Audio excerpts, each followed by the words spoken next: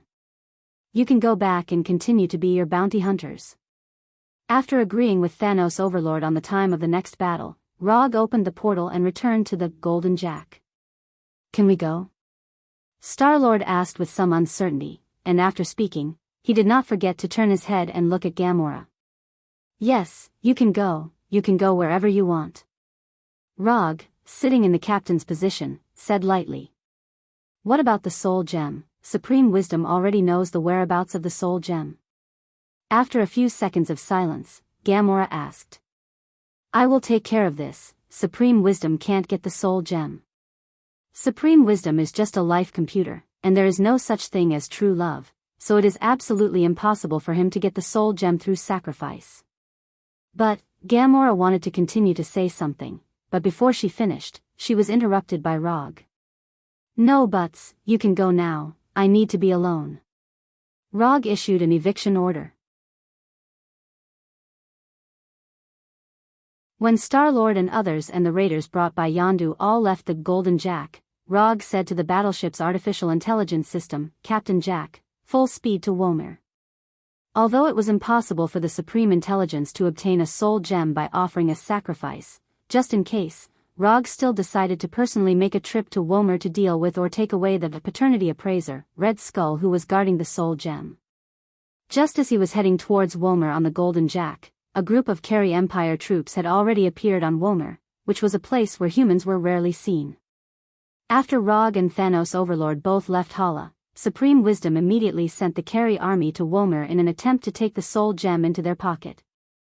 Because of the distance, it took a whole day for the Carey army, which was tasked with bringing back the soul gem, to arrive at Womir from Hala. At this time, the treasure hunting team composed of 3 Carey Empire battleships had just arrived at the mountain peak where the soul gem altar was located.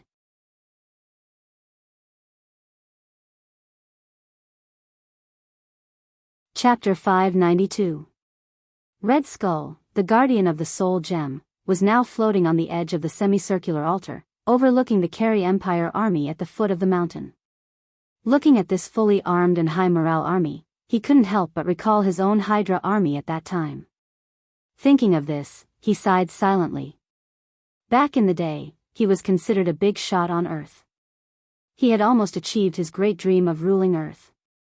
At that time, he had people, money, and the Tesseract that was said to have unlimited energy.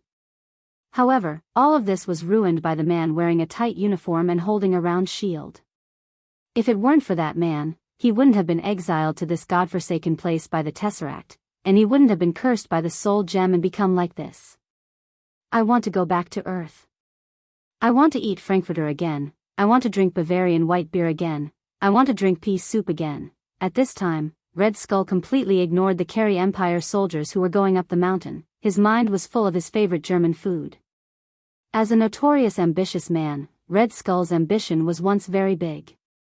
But after being exiled to this damned place and being restricted to the vicinity of the altar, his ambition became the same as those who tried to search for the soul gems. He became a corpse buried in the ground. Now, he has completely lost the idea of conquering the world. Compared to conquering the world, he wants to have a good German lunch, preferably the kind with unlimited supply of sausages and beer. He wants to eat the traditional German food that he once disdained and even regarded as a waste of time. It didn't take long for these Carey soldiers, who were armed with advanced energy guns of the Carey Empire, to come to the side of this not too wide altar. Because of the size of the altar, these Carey soldiers can't even reach the top of the mountain. Only the first few dozen people are qualified to set foot on the top of the mountain where the altar is located. If you want to get the soul gem, you need to sacrifice your true love. As long as you can push your true love off the altar with your own hands, you can get the soul gem. Red Skull ignored the energy guns behind him that were aiming at him and said silently without looking back. Explaining the method of obtaining the soul gem to those who were heading to the altar was a curse given to him by the soul gem. Of course, the soul gem didn't forget to give him the ability to see through the identity of every visitor, so he could know who the descendant of every person who reached the altar was. If it were any other time, he might have followed the soul gem's requirements and displayed his paternity test abilities. But these heavily armed Carey warriors reminded him of his own Hydra soldiers, so he skipped the paternity test step and told them how to get the soul gem. Although he didn't look back, Red Skull was sure that these Carey warriors wouldn't dare to shoot at him, because these Carey warriors were just pawns of some big shot. After hearing Red Skull's words, the Carey warriors didn't move their guns away, but they revealed the same astonished expression. Not to mention that they were not sure whether what Red Skull said was true or not. Even if what Red Skull said was true, they had no way to complete the sacrifice now. No soldier would take their loved one on a mission. Even if they agreed, their commanding officer would not agree. This is a bit awkward. These Carey warriors don't mind giving their lives for the supreme wisdom, but that doesn't mean they are willing to sacrifice their loved ones' lives to complete the task of the supreme wisdom. Not everyone is as ruthless as Thanos, who can sacrifice their true love without blinking an eye. At this time, Rog didn't know what happened on the soul altar, but he was ready to go to the soul altar and not see Red Skull. The supreme wisdom has shown his desire for the soul gem. As long as he doesn't have a lazy cancer, he will definitely send troops to Womer as soon as possible. Even if Red Skull was taken away or killed by the Carey Empire's warriors, it would not be a particularly strange thing. Red Skull is just a side mission for him to go to Womer. What he really intends to do is to destroy the soul gem altar. Of course, this kind of thing may be a little risky for him to do. For example, encountering the resistance of the soul gem and so on. Therefore, he intends to borrow the power of the power gem and completely destroy the mountain where the soul gem altar is located. After all, only infinity stones can fight against infinity stones. Compared with the treasure hunting team sent by the Supreme Wisdom, Rog's luck was a little better. It takes a whole day to set off from Hara to Womer, but it only takes him 40 to 50 minutes to go to Womer. In addition to the relatively close distance in space, the most important thing is that the universe where he is located has an interstellar jump point to the universe where Womer is located. He only needed to jump once, and he would be able to reach the Womer star's domain. Then, he can take the Golden Jack and directly land on Womer. When Rog went to Womer at full speed, the Carey warriors on the soul altar also sent the information back to Hara that they needed to sacrifice their loved ones to get the soul gem. The news was sent back, but they didn't know when they would get the next instruction from the Supreme Wisdom. The universe is very big. If there is no star jump point, it will even be so big that it will make people desperate. Time passed little by little, just as the Carey warriors on Womer were patiently waiting for the next order from the Supreme Wisdom. The Golden Jack broke through the atmosphere of Womer and flew to the sky where the altar mountain was located. The Empire's warship? How did they come so quickly? Maybe they just happened to be carrying out a mission in the nearby universe? That makes sense. I wonder which officer's main ship is it? As the warriors of the Carey Empire, they certainly wouldn't be unfamiliar with the Empire's main warship. Although the warship they rode was also one of the main warships of the Empire, the strength of the main warship couldn't be lumped together. When the Golden Jack slowly descended and became clearer and clearer, these Carey warriors began to feel that something was wrong. This was the exclusive warship of the highest officer of the Accusation Corps. It was the main warship of the Empire that only Ronan was qualified to own. At this time, these Carefree warriors finally remembered a piece of news that once caused a strong sensation in the empire. The fourth Hokage of Earth defeated the Accusation Corps' Supreme Commander Ronin and took away Ronin's warship.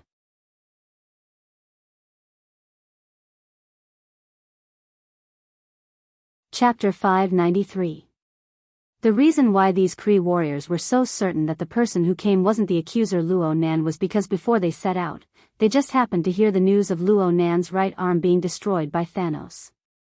The Kree Empire's famous powerful Luo Nan had his right arm destroyed by the crazy titan Thanos in the plaza of the Supreme Wisdom's Palace. Even though not many people knew how Thanos and Luo Nan fought, the news of Luo Nan losing his right arm and Warhammer quickly spread. Ever since Luo Nan lost to Rog for the first time, his prestige within the Kree Empire had gradually declined. And when he lost to Rog for the second time on planet Saga, his prestige within the army and among the people had reached an all-time low. If it wasn't for the Supreme Wisdom's trust in him, it was unknown whether he could continue to be the supreme accuser of the accuser group. Considering Luo Nan's current situation and his experience of having his warship stolen by Rog, these Kree warriors were 100% certain that the warship flying above their heads was the one that Rog stole from Luo Nan. Why did he come here? Did he also want the soul gem? Right when these Kree warriors raised their heads to look at the golden jack in the sky with vigilance, Rog sat in the captain's seat in the main control room and calmly gave the order to attack. Even though there were many Kree warriors on the mountain peak, they weren't the primary targets of the golden jack. What the golden jack was attacking right now was the 3 Kree Empire warships that sent them over. Boom boom boom boom, under the gaze of these Kree warriors, the golden jack fired all kinds of colored energy rays and solid artillery shells. It was like a goddess scattering flowers as it vented its attack on the 3 warships that only had basic operators left. Even though they were all part of the Kree Empire's main fighting force, the golden jack used its actions to prove the difference between the main forces. Under the powerful cannon fire of the golden jack, the 3 Kree Empire warships couldn't even put up a decent defense. Accompanied by the dazzling explosion, they quickly fell from the sky while emitting black smoke. The primary target has been destroyed. Do you wish to begin attacking the secondary target? The mechanical voice of Sparrow echoed mercilessly in the main control room. Attack! Although there were hundreds of Kree warriors on the altar, they only had individual weapons. There was no way they could deal any fatal damage to the golden jack. This was also the main reason why they were only secondary targets and not primary targets. Through the huge display screen in the main control room, Rog could clearly see Red Skull in a tattered black cloak floating on the edge of the altar. He was not worried that Red Skull would die under the gunfire of the golden jack. In the past, Red Skull might not have been able to withstand such a bombardment, but the current Red Skull could definitely withstand it. Now Red Skull is the guardian of the Soul Gem. Although the Soul Gem does not give him strong combat power, it is not a simple matter to kill him under the protection of the Soul Gem. Boom boom boom boom boom. The mountain where the Soul Gem altar was located was not very tall and majestic in the first place. Under the powerful firepower of the Golden Jack, this nameless mountain experienced the most miserable experience in history. The mountain road was rugged, and the small mountain with rugged rocks suffered a fierce attack like a natural disaster. The flames of the explosion and powerful shockwaves continued to light up everywhere. Under the fierce attack of the Golden Jack, the Kree warriors on the mountain were quickly reduced at a terrifying speed. Not even a slightly intact body was left. Although the casualties of the Kree warriors were heavy, not everyone was so unlucky. Those Kree warriors who officially stepped into the range of the altar became the lucky ones favored by the goddess of luck. Rog did not let Sparrow deliberately skip the area where the altar was located. The cannonballs and energy beams fired by the Golden Jack at the altar and the 2 tall stone pillars were no less than other areas. But these cannonballs and energy beams were detonated in advance by an invisible force when they were about to hit the altar and the stone pillars. Not only that, the shockwaves generated by the explosion were also blocked by this invisible force, and it did not really hurt the altar and the 2 stone pillars. After seeing this scene that did not conform to common sense, Rog could not help but think of the words that Thanos said before. Infinity stones have their own pride. Whether infinity stones are really arrogant or not, Rog was not sure now. But after seeing the scene in front of him, he could basically confirm that infinity stones have a certain living characteristic, or rather, have a certain self-consciousness. The Power Stone did not want to be completely controlled by Thanos, so it backfired on Thanos. The Soul Stone did not want to be destroyed by the altar, so it resisted the attack that hit the altar. In addition to these two examples in front of him, Red Skull floating on the altar can more or less prove this point. Although the Space Stone and the Tesseract did not recognize Red Skull, it did not kill him. Instead, it sent him to Womir and let him become the guardian of his brother. Red Skull was not the first Earthling to touch the Tesseract, but he was the only one who was sent to Womir by the Space Stone.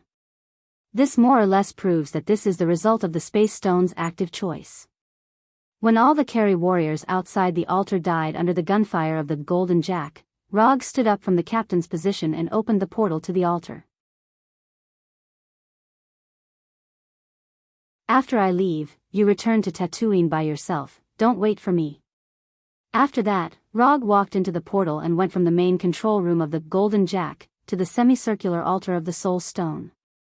He did not look at the Carry warriors when he officially stepped on the altar of the Soul Stone, and went straight to the floating Red Skull. Tell me, where did I come from? Rog looked at Red Skull and said with an expressionless face. The Soul Stone gave Red Skull the strange ability to see the identity of all visitors, and it could even say the biological father that the visitor did not know himself. So Rog was curious whether Red Skull, who has the ability of paternity testing, could see his origin. The floating Red Skull slowly landed on the altar and looked at Rog in front of him seriously. After a dozen seconds, he frowned and shook his head. Can't see it? The strange ability given to him by the Soul Stone disappeared at this moment. It looks like you can't see it, then I'm relieved. Rog said to Red Skull with a smile. Then, before Red Skull could react, his right fist wrapped in chakra slammed into Red Skull's face.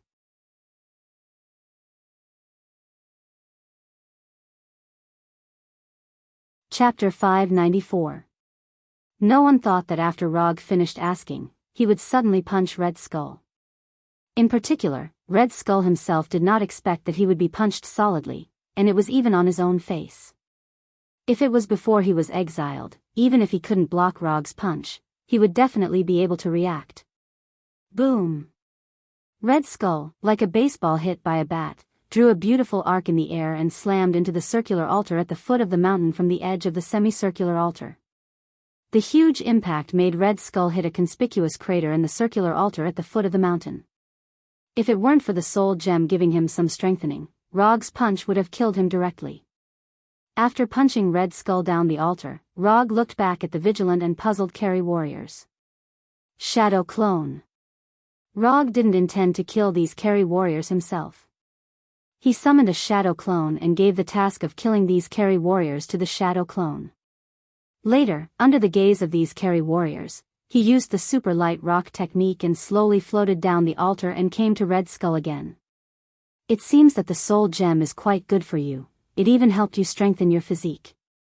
Although the main power of the soul gem is concentrated in the soul domain, as a universal treasure, the soul gem does not lack the ability to strengthen others. The strength of the soul will definitely bring about the strengthening of the body. This is a very simple truth. A fragile body can't support a strong soul. Who are you? The last time he was beaten up was more than 70 years ago. Roger's punch made Red Skull feel pain that he had not felt for a long time, and it also aroused his dissatisfaction. Although he has become like this, Red Skull used to be the leader of Hydra. The experience of exile may have changed some of his ideas, but it could not completely erase the pride in his heart. It doesn't matter who I am. What matters is that I want to teach you a good lesson. As soon as his voice fell, Rog launched another attack on Red Skull lying on the ground. From the perspective of the people on Earth, Red Skull was definitely not weak. After all, he was a man who could compete with Rogers of the American team. Unfortunately, the enemy he was facing now was Rog, who was known to be powerful in the universe. Rog didn't need to use any ninjutsu at all. He didn't even need to use any profound taijutsu.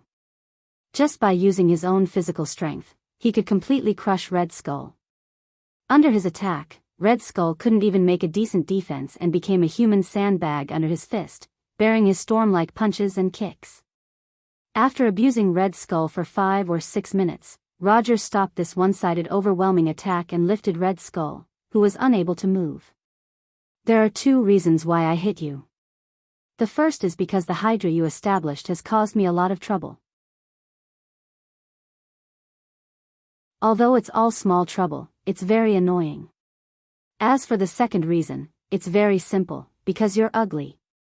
The former leader of Hydra and now the guardian of the Soul Gem, at this time, was lifted by Rog like a defenseless baby, without the previous superior demeanor. You're stronger than me.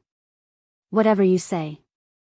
Although he was hurt by Rog, Red Skull knew very well that Rog did not kill him. Otherwise, the pain he was feeling right now wouldn't just be physical pain. Looking at Red Skull, who was resigned to his fate, Rog released his right hand and let him fall to the ground. What should be vented has been vented, then it's time for a pleasant cooperation. Rog said with a kind tone and a smile on his face. However, after hearing his words, Red Skull suddenly felt a chill all over her body and looked at him with vigilance. What do you want to do? Red Skull asked tentatively. Let me introduce myself first. My name is Rog. I'm a ninja. I have the small title of 4th Hokage in the outside world. Ninja is a profession that relies on performing other people's commissions to get paid. If you don't mind, I hope I can take a small commission from you. Even the well-informed Red Skull couldn't keep up with Rog's thoughts at this time. Especially when Rog said these words like a gentle and kind lawyer, he had an idea that Rog was schizophrenic. Just now he beat him like a barbarian, and now he told him that he wanted to take a commission from him. If it weren't for the fact that he couldn't beat him and couldn't escape, Red Skull would definitely choose to stay away from Rog. What commission do you want from me? Red Skull asked slowly, puzzled. It's very simple.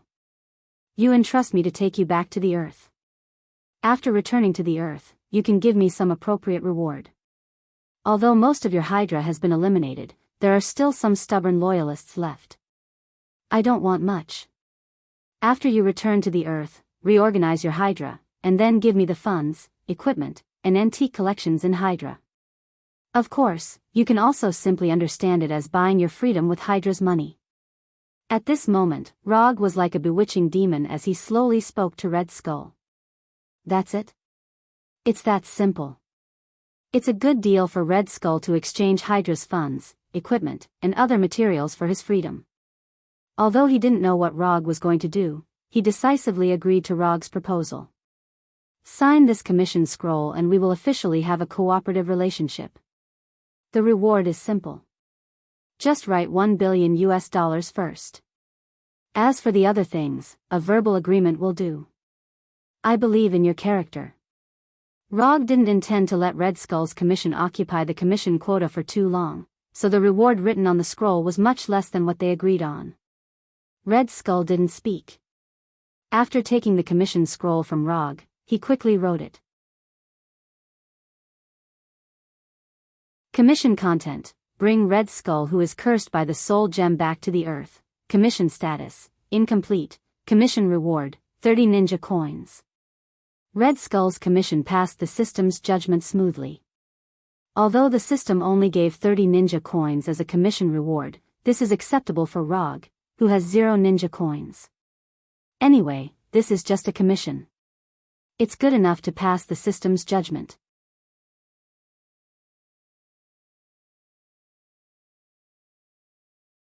Chapter 595. After closing the system's commission page, Rog took back the commission scroll that only had commemorative value left from Red Skull and threw it back into the psychic scroll. Just as he was about to take out the infinity glove from the psychic scroll, he suddenly stopped and frowned in serious thought. The soul gem was a gem with self-consciousness. Otherwise, it wouldn't have set the condition that one had to sacrifice one's true love to obtain it. Since it had consciousness, it meant that it could be communicated. With this in mind, Rog temporarily put aside the idea of using the strength gem to destroy the soul gem altar and smiled at Red Skull, who had just stood up. I'll accept your commission, but I have a small request. I hope you can help me with it. At this moment, although Rog looked amiable, Red Skull couldn't help but take a few steps back and ask warily, "Tell me what it is first, and I'll consider agreeing to it." Red Skull had seen many strange people. To a certain extent, he was a strange person himself.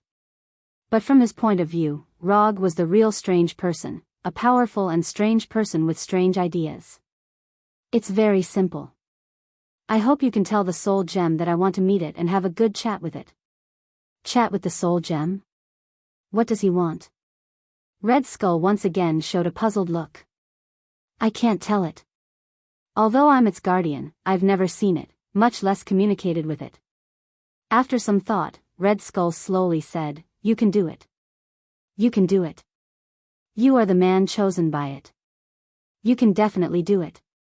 Red Skull had never communicated with the soul gem before, but this didn't mean that he couldn't communicate with it. I really don't. Before Red Skull could finish speaking, he saw Rog's left eye turn blood red. He saw the crazily spinning triangular dart pattern on the blood red eye. Tsukimi. Rog didn't give Red Skull a chance to continue speaking. He directly cast Tsukimi on him and pulled his mind into the Tsukimi world that he controlled. Red Skull didn't realize what had happened at all. When he reacted again, he had already appeared in the Tsukimi world with the red moon hanging high in the sky. Unlike the previous experiencers, Red Skull was not hung on a cross, but sat on a classical and luxurious European-style high-back wooden chair. In front of him, there was a long table with some classic German sausages and bread. Of course, there was also the German beer that Red Skull had been longing for. Rog sat on the high-back chair opposite the long table. He supported his cheek with his right hand and said slowly, "You should be familiar with these German delicacies. Try them. The taste should be quite authentic. I have a few restaurants in New York that specialize in German cuisine. The chefs there are all from Germany. The raw materials used in every dish are also shipped over via international flights every day. It's all for the sake of creating the most authentic German flavor." At this time, Rog was like an old friend of Red Skull, recommending the German delicacies in front of him. Although Roger wasn't interested in doing business, he was still a human. Once he had a lot of money, he would have some inexplicable large expenses. Opening restaurants in New York from various countries was one of the ways he wasted his huge fortune. "Aren't you eating? I thought you would more or less miss the traditional delicacies of your hometown after leaving Earth for so many years." As he spoke, Rog picked up the silver fork on the plate, forked a German minced meat sausage, and put it into his mouth. The taste wasn't bad. It was exactly the same as what the fat chef in the restaurant made. Although these foods weren't real, they could give the consumer an extremely realistic taste in Tsukimi world. Of course, the premise of all of this was that Rog had tasted these foods before. He looked at Rog, who was munching on the minced meat sausage, and then at the various German delicacies on the table. He subconsciously swallowed his saliva. Don't worry about the safety of the food. These aren't real food. They will only give you an extremely realistic taste buds. After finishing the minced meat sausage, Rog put down his fork and explained. He picked up a glass of Bavarian white beer to moisten his throat. Red Skull, who was sitting on the high-back chair, looked at Rog with a complicated expression. In the end, he couldn't resist the temptation of the delicacies of his hometown. More than 10 minutes later, Red Skull, who had eaten his fill, leaned back in the high-back chair and asked in puzzlement, "Aren't you going to have a chat with the soul gem? Why did you suddenly arrange such a delicacy for me?" "That's right. I want to have a chat with the soul gem. This meal is mainly to make up for the mental damage you will suffer later." As soon as Rog finished speaking, Red Skull thought of something.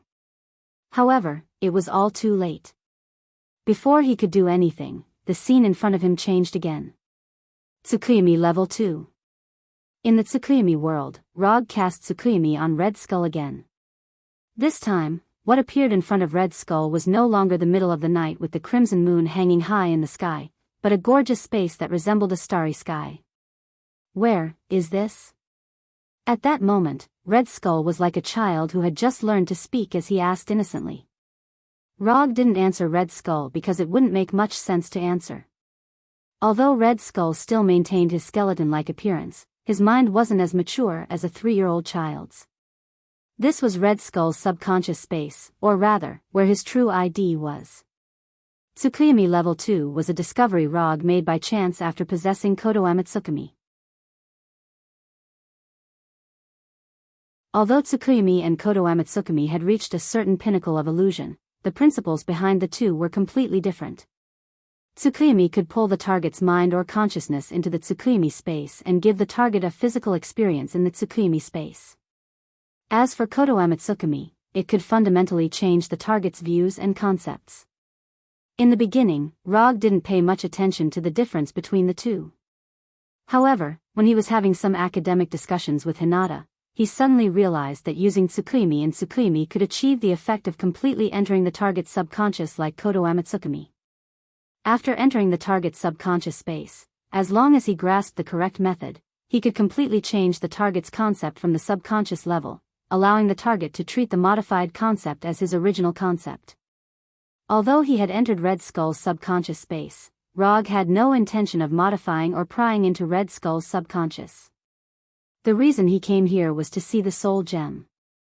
Red Skull thought that he had no way of communicating with the soul gem, but in fact, when he obtained the soul gem's curse and obtained the paternity test ability, he already had the ability to communicate with the soul gem. However, he didn't know this.